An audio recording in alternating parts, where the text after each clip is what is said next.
So hello everyone, today's topic is skeletal muscle relaxants. Okay, so last class we have seen with the mechanism of skeletal muscle relaxants. So today let us start with the functions, that is how they will act on your body, that is actions. So action on skeletal muscles. So IV injection of non-depolarizing blockers will rapidly produces muscle weakness followed by paralysis. Okay, so small fast response muscles, that is fingers, extraocular related to eye, which are the affected first. Paralysis spread, next it will spread to your hands, feet, arm, leg, neck, face, trunk, intercostal muscles, and finally to the diaphragm, and which will lead to stoppage of the respiration. So the rate of attainment of the peak effect and duration for which it is maintained depends upon the drug, its dose, anesthetic use. So what type of anesthetic is used? Hemodynamic, that is blood flow, renal and hepatic status of the patient, and several other factors. So recovery will occur is the reverse sequence. So same how it is started, the recovery also in a reverse sequence. Diaphragmatic contraction resume first. Okay, so in general more potent non-depolarizing blockers have a longer onset of action. Depolarizing blockers typically produce fasciculations first, lasting a few seconds before producing paralysis. But fasciculations are not prominent in well anesthetized patients. So though the sequence in which muscles are involved in somewhat different from the competitive blockers, the actions of succinylcholine develop such rapidity that is it is not appreciated because more rapid in action. So apnea will generally occurs within 45. Apnea means absence of thing.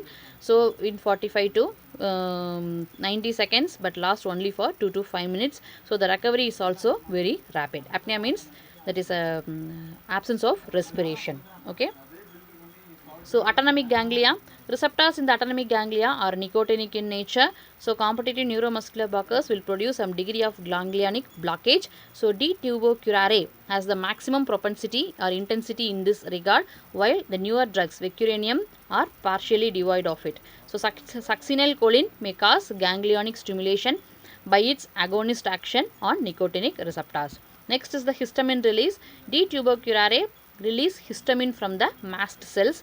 This do not involve immune system and is due to bulky cationic nature of the molecule, though it is bigger molecule.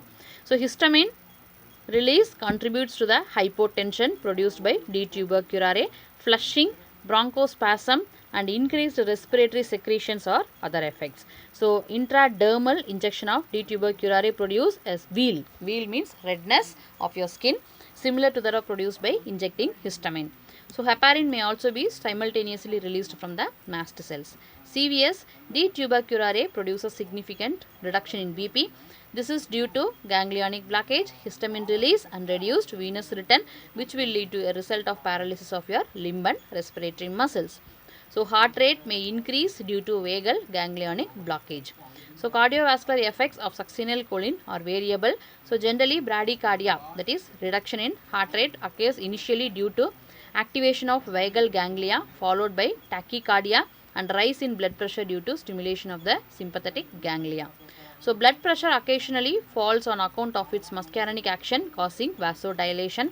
Prolonged administration of succinylcholine caused cardiac arrhythmia and even arrest in patients with burns, soft tissue injuries, and tetanus. So efflux of extracellular potassium occurs in these conditions, which is augmented by prolonged depolarization of the skeletal muscles. Okay, so in GIT, the ganglionic blocking activity of the competitive blockers may enhance post-operative paralytic ileus after abdominal operations. Okay, so the ileum will be paralyzed. So CNS, all neuromuscular blockers are quaternary compounds. They do not cause a blood-brain barrier. Thus, on IV administration, no central effects will follow. So, however, D-tuberculare applied to the brain cortex directly or injected to the cerebral ventricles, it will produce strychnine-like effects. Contractions will be there. Interactions. So, thiopentone and succinylcholine solution should not be mixed in a same syringe. So, they will start to react chemically. Next, general anesthetics potentiate competitive blockers. Okay. Then anticholinesterase reverses the action of competitive blockers. Then antibiotic, aminoglycoside antibiotic reduces acetylcholine release from the prejunctional nerve endings by the competing with the calcium ions. So calcium channel blockers, verapamil and other potentiates competitive and depolarizing neuromuscular blockers. Diuretics may produce hypokalemia, which enhances competitive blocking. Diazepam, propranolol and quinidine intensify competitive blockage, while high doses of corticosteroids will reduce the thing. Uses. So most important use of neuromuscular blocker is adjuvant to the general anesthesia. So adequate muscle relaxation can be achieved at the higher planes. So many surgical procedures are performed more safely and rapidly by employing muscle relaxants. So muscle relaxants also reduce reflex muscle contraction in the region undergoing surgery, that is followed by muscle relaxation. This may produce reflex contraction and assist maintenance control by ventilation during anesthesia. So they are particularly helpful in abdominal and thoracic surgery, intubation, that is insertion of tubes, and endoscopies, that is camera surveillance, and orthopedic manipulations, that is related to your bones. So choice of the neuromuscular blockers depends on nature and duration of the procedure, that is what is the type of surgery and how long it will proceed. Pharmacokinetics of the blocker, that is what type of blocker and its properties, and cardiovascular stability that it will provides. So succinylcholine is employed for a brief procedure, a short procedure like endotracheal intubation, laryngoscopy, bronchoscopy and esophagoscopy, reduction of fractures, dislocations, and treat the laryngospasm. For ocular surgery, that is related to your eye, competitive blockers will be preferred because they paralyze extraocular muscles at the doses which have a little effect on larger muscles.